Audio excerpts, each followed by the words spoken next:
सो हमारा ये चैप्टर है how to organism reproduce. So literally bear me today, क्योंकि मेरा वो स्टैंडिंग वाला जो था वो ख़राब हो गया है. So bear me for like if it takes a lot video तो प्लीज़ बेयर करना उसको. सो ये है chapter how to organism reproduce. कोई ऑर्गेनिज्म कैसे रिप्रोडक्शन करता है वो इस चैप्टर में बताया गया है. ठीक है. Before we discuss the mechanism by which organism reproduce, ये चीज़ डिस्कसन करने से पहले कि कोई व्यक्ति मतलब उसका मैकेनिज़्म क्या होता है, यानी कौन सी चीज़ें, कौन से बॉडी पार्ट्स डेवलप्ड होते हैं या किस वे के थ्रू या किस मैकेनिज़्म के थ्रू वो रिप्रोडक्शन करता है, उससे पढ़ने से पहले let us ask more basic question. एक बेसिक सा क्वेश्चन हम लोग को पूछना चाहिए, व्हाई डू ऑर्गेनिज्म रिप्रोड्यूस. अब हम लोग रिप्रोडक्शन करते क्यों हैं. ठीक है.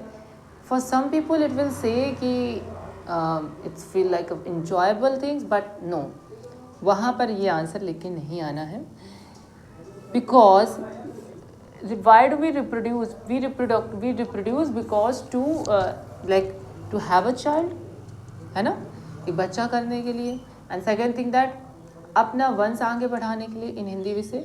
सो ऑल टुगेदर क्या कहला है कि अगर देखिए, जैसे मान लीजिए, मेरी बात सुनिए, यहाँ पर अगर मान लीजिए कोई व्यक्ति रिप्रोडक्शन नहीं करता है तो it wall not affect his family, उसकी फैमिली को कोई भी अफेक्ट नहीं होगा. ठीक है. बट मान लीजिए कि अगर सभी व्यक्ति रिप्रोडक्शन करना बंद कर दें तो ऑल टुगेदर पूरी उसकी पॉपुलेशन क्या होगी, देश की डिक्रीज हो जाएगी, जिससे क्या होगा, एक तरीके से इसमें पूरा जो इसका इफ़ेक्ट होगा वो पूरे कंट्री को पड़ेगा. क्योंकि अगर पॉपुलेशन डिक्रीज़ होती है तो काम करने वाले लोगों की संख्या भी डिक्रीज़ हो जाएगी. तो reproduction is all together is not beneficial to one individual but it is beneficial for the species. ये स्पीसीज़ के लिए बेनिफिशियल है. आफ्टर ऑल ऑल इन सब के बाद reproduction is not necessary to maintain of life on individual organism. इन सब के बाद ये बता रहा है कि भले ही पूरी बात है, पर ये बात तो निश्चित है कि that reproduction is not necessary for individual. एक व्यक्ति के लिए तो इंडिविजुअल के लिए कोई नेसेसरी जरूरी नहीं है. अगर वो व्यक्ति करना चाहे तो रिप्रोडक्शन करे, otherwise it doesn't want to do reproduction तो ना करे. Unlike the essential part like process such as nutrition, जबकि जो हमारे एसेंशियल पार्ट होते हैं जैसे कि न्यूट्रिशन, रेस्पिरेशन, एक्सक्रिएशन, गंदगी को बाहर निकालना, सांस लेना, न्यूट्रिशन यानी खाना पीना खाना, ये इंपॉर्टेंट पार्ट है, यानी आप इनके बिना तो रह ही नहीं सकते. ऑन द अदर हैंड, दूसरी तरफ, इफ़ एन इंडिविजुअल ऑर्गेनिज्म, अगर कोई इंडिविजुअल है, एक अकेला ऑर्गेनिज्म है, is going to create more individual, अगर वो अपने से ज़्यादा 2-3 इंडिविजुअल को बनाना चाहता है, a lot of its energy will be spend. देखो, जब कोई रिप्रोडक्शन करता है तो since we take the male and female organism as a example, तो क्या होता है कि आप एक नए ऑफस्प्रिंग को जन्म दे रहे हैं. ठीक है. तो इसमें क्या आपको बहुत ज़्यादा एनर्जी रिक्वायरमेंट का सेंस यहाँ पर देखो, पहले डबल मीनिंग मत निकालना. एनर्जी रिक्वायरमेंट का सेंस यहाँ पर इस बात से है कि जैसे कि मान लीजिए स्पर्म फॉर्मेशंस हो गए, तो उसको क्या होना चाहिए, अगर जैसे मान लो कोई व्यक्ति नहीं ताकतवर है, उसे ताकतवर होना पड़ेगा ताकि उसका जो आने वाला ऑफस्प्रिंग है वो अच्छा निकले, हेल्दी निकले. तो इस सेंस में बता रहे हैं कि lots of energy will be spend. और जब वो फीमेल बॉडी में जाएगा and then she gets pregnant, वो जो फिर जो उसका प्रेग्नेंट हो जाएगा तो उसमें क्या होगा ना, फिर उसको न्यूट्रिशन चाहिए और उसको मतलब देखभाल चाहिए. किसको, बच्चे को, होने वाले बच्चे को देखभाल चाहिए. तो उसमें क्या होगी, उसकी एनर्जी काफ़ी स्पेंड होगी. उस सेंस में है in this process. Why should be an individual organism waste energy. आप ये पूछा जा रहा है तो फिर इतनी एनर्जी क्यों वेस्ट करना ऑन प्रोसेस, इस प्रोसेस पर. It does not need to stay alive, जबकि ये ज़िंदा रहने के लिए तो बना नहीं है. कि मतलब जैसे रेस्पिरेशन है या ये चीज़ें तो इम्पॉर्टेंट, बट ये चीज़ इतनी इम्पॉर्टेंट तो है नहीं. तो it would be interesting to discuss, ये इंटरेस्टिंग होगा डिस्कस करने के लिए the possible answer in the classroom में ये बात डिस्कस करी जाए. मतलब आप लोग से कहा जा रहा है, अगर आप if you are in a classroom then it must be discuss कि रिप्रोडक्शन क्यों होता है and why we do organism reproduce. अब क्लासरूम में इसके बहुत ही ज़्यादा डिफरेंट टाइप्स के ओपिनियंस आएंगे. सो आई थिंक क्लासरूम में जाके बिल्कुल मत पूछना, क्योंकि क्लासरूम में अगर आप पूछेंगे ना तो वहाँ आपसे मतलब क्या बताएं, वहाँ के बच्चे तो और ज़्यादा महान होंगे ना। Whatever the answer to this question, जो कुछ भी आंसर हो किस क्वेश्चंस का, it is obvious that we notice, हम ये वास्तव है कि हम नोटिस कर रहे हैं organism because they reproduce. It is obvious that we notice organism because they reproduce. जो हम लोग नोटिस कर रहे हैं वास्तव है कि ऑर्गेनिज्म इसलिए कर रहे हैं क्योंकि रिप्रोड्यूस कर पाए, यानी संतान को जन्म दे पाए. If there were to be only one, अगर एक ही होता non reproducing member of a particular kind, if there were to be only one, सिर्फ एक होता तो non reproducing member of a particular kind, जो नॉन रिप्रोड्यूसिंग का मतलब जो रिप्रोडक्शन नहीं कर सकता है, it is doubtful that we would have notice its existence. मतलब क्या कह रहा है कि अगर क्लासरूम में हम लोग डिस्कस करेंगे, जो कि नहीं करना है discuss, because I am not saying do not discuss, but like वो बहुत ही अनमेच्योर से आंसर देंगे आपको, and which is not good for this education. Like मुझे तो नहीं लगता है कि जब कोई इस एजुकेशन जो आपको थ्रू देना चाह रहे हैं वो समझ पाएंगे क्लासरूम में. It will be taken differently in the classroom में कुछ अलग ही ले लिया जाता है इसको. I think this chapter is very important for like teenagers. तो ये आपके टीनेजर्स लाइफ में बहुत इंपॉर्टेंट है. ये क्या कह रहा है, अगर कोई व्यक्ति रिप्रोडक्शन ही नहीं करता है तो हम लोग के अंदर क्वेश्चन नहीं आएगा, अरे जब रिप्रोडक्शन ही नहीं हुआ है तो ये जिंदा कैसे है. ऑफ अ पर्टिकुलर काइंड, किसी भी काइंड का, it is doubtful that we would have notice its existence. हमें नोटिस करनी पड़ेगी इसकी एग्जिस्टेंस को. It is the large number, बड़ी संख्या थी, ऑफ ऑर्गेनिज्म की बिलोंगिंग, जो कि बिलोंग कर रही थी टू अ सिंगल स्पीसीज. देखो, it is the large number of organism, बहुत ही बड़ी संख्या में ऑर्गेनिज्म की संख्या है जो बिलोंग करते हैं टू अ सिंगल स्पीसीज. जैसे मान लो ह्यूमन एक स्पीसीज है, उसमें लार्ज नंबर ऑफ वेराइटीज़, आपको लार्ज नंबर ऑफ ऑर्गेनिज्म मिलेंगे. That bring them to our notice, जो हम लोग की नोटिस या ध्यान में आते हैं. हाउ डू वी नो, हमें कैसे पता चलेगा दैट कि टू डिफरेंट इंडिविजुअल, ये दो इंडिविजुअल डिफरेंट है organism belong to the same species, ये एक ही स्पीसीज के हैं. अनयूजुअली, अक्सर कर वी से this because they look similar, क्योंकि वो एक जैसे दिखते तब, टू ईच अदर, एक दूसरे से.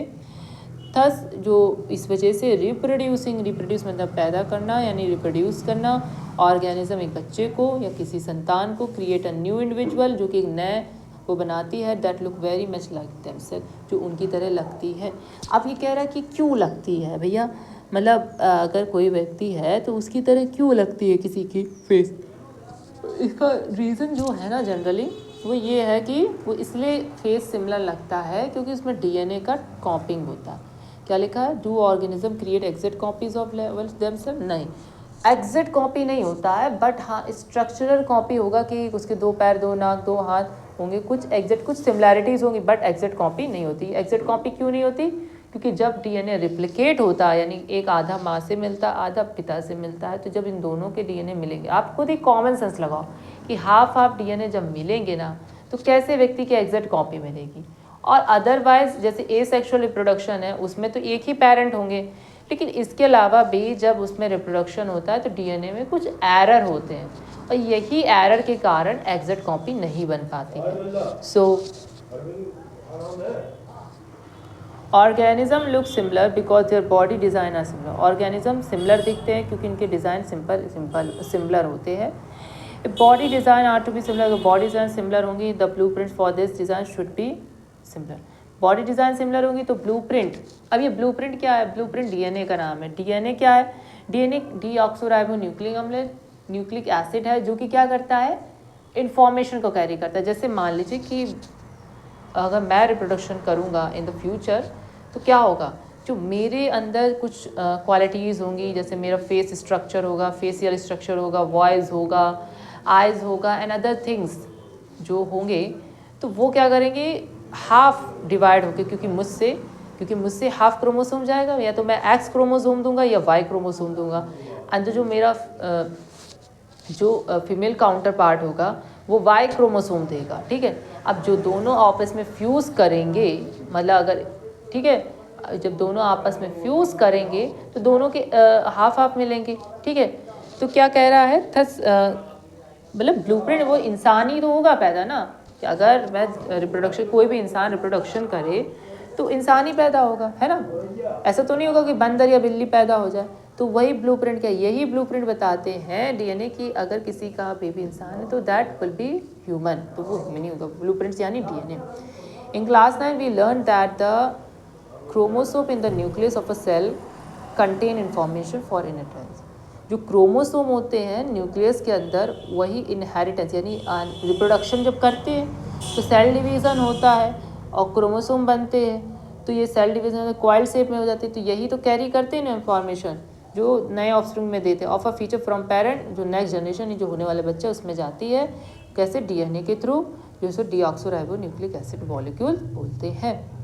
जो डीएनए होता है सेल में न्यूक्लियस में इज़ द इंफॉर्मेशन सोर्स, जो इन्फॉर्मेशन सोर्स होता है फॉर मेकिंग प्रोटीन, वो प्रोटीन को बनाता है। इफ़ द इन्फॉर्मेशन चेंज, अगर इन्फॉर्मेशन बदल जाती है, डिफरेंट हो जाती है, proteins will be made, proteins बनते हैं अलग अलग डिफरेंट टाइप्स के। और डीएनए जो होता है वो ना हिस्टोन नाम के प्रोटीन में बंधा हुआ था। ये समझाएंगे, अभी एनसीईआरटी को रीड कर लो, क्योंकि अगर रीड करते हो ना बच्चा तो आपके असर्सन जो होते हैं ना ये आपको अच्छे समझ आ जाएंगे। अदरवाइज आई विल बी मतलब I will explain you on the board, मैं बोर्ड में एक्सप्लेन करूँगा, पर लाइक अब तक इसको तब तक रीड करो। Different protein will be eventually lead to different altered result. क्या कह रहा है, अलग अलग प्रोटीन अलग अलग बॉडी डिज़ाइन में अल्टर्ड लाएंगे, अल्टर माने चेंजमेंट लाएंगे। इसलिए अब बेसिक इवेंट इन रिप्रोडक्शन, कुछ एक बेसिक सा इवेंट होता है जब रिप्रोडक्शन होता है तो मेल से, देखो जो अभी मैं ह्यूमन का रिप्रोडक्शन ले रहा हूँ, पर ह्यूमन का रिप्रोडक्शन जैसे होता है ऐसा नहीं सभी पेड़ में ऐसे ही रिप्रोडक्शन हो। ह्यूमन से क्या हुआ, स्पर्म निकला, स्पर्म जैसे ही निकलेगा ना तो अगर वो वेजाइना में, देखो वेजाइना जाएगा, वेजाइना के अंदर एंड सर्वाइक से फॉलिपिन, वहाँ से क्या होगा, अंडा निकलेगा, अंडा वहाँ क्या आ जाएगा, फॉलिपिन के ओविडक्ट तक आ जाएगा और वहाँ पर फिर इन दोनों का मिलन होगा, ठीक है। मिलन means they will meet, okay. reproduction in the creation of DNA, cells use chemical reaction to build copies of DNA. This create 2 copies DNA is reproducing cell, reproduce करना सेल में, and they will need to, उन्हें need करना होगा to be separated, वो separate होने के लिए from each other. This इस तरीके से क्रिएट करती हैं 2 कॉपी डीएनए की इन रिप्रोड्यूसिंग सेल, 2 कॉपी डीएनए, एक फेल से एक फीमेल से, अभी मैं इसका एग्जांपल ले रहा हूँ। And they will need to be separated, फिर वो सेपरेट हो जाएंगे फ्रॉम ईच अदर, एक दूसरे से, how a keeping 1 copy of DNA in the original cell में एक come simply pushing the other one out of the one not. अब देखो बोल क्या रहा है, देखो जब मेल होता है मतलब जैसे कोई मेल है, ठीक है, उससे 2 मतलब निकलते एक्स, तो 2 कॉपी हैं डीएनए की, इधर इसके फीमेल से, सॉरी एक्स वाई होता है मेल में, फीमेल में एक्स क्रोमोसोम होते हैं, तो अगर 2 क्रोमोसोम तो 2 डीएनए से निकल रहा, तो इसमें 1 डीएनए लिया, ये क्या हुआ, मतलब अब जो हमारा जब वन वी डू रिप्रोडक्शन, लोग रिप्रोडक्शन करते हैं तो इन दोनों में से सिर्फ एक ही इंडिविजुअल यूज़ होगा, इसमें से भी एक ही इंडिविजुअल यूज़ होगा, फिर दोनों ऑल टुगेदर मैट करते हैं और एक्स क्रोमोसोम बनाते हैं। यानी क्या करें, ये दोनों सेपरेट हो जाएंगे, मतलब ये 2 नहीं आएंगे, ये 2 नहीं आएंगे एक साथ, ये दोनों सेपरेट हो जाएंगे, इससे आधा आएगा, इससे आधा आएगा, तभी तो अल्टर्ड बॉडी डिजाइन बनेगी। समझ गए ना? I think so. So thank you for watching my videos and I hope you got this what I want to say. So till now हम लोग एक ही पेज कंप्लीट कर रहे हैं and I will do 1 page 1 day, तो बहुत जल्दी complete हो जाएगा। Thank you for watching it.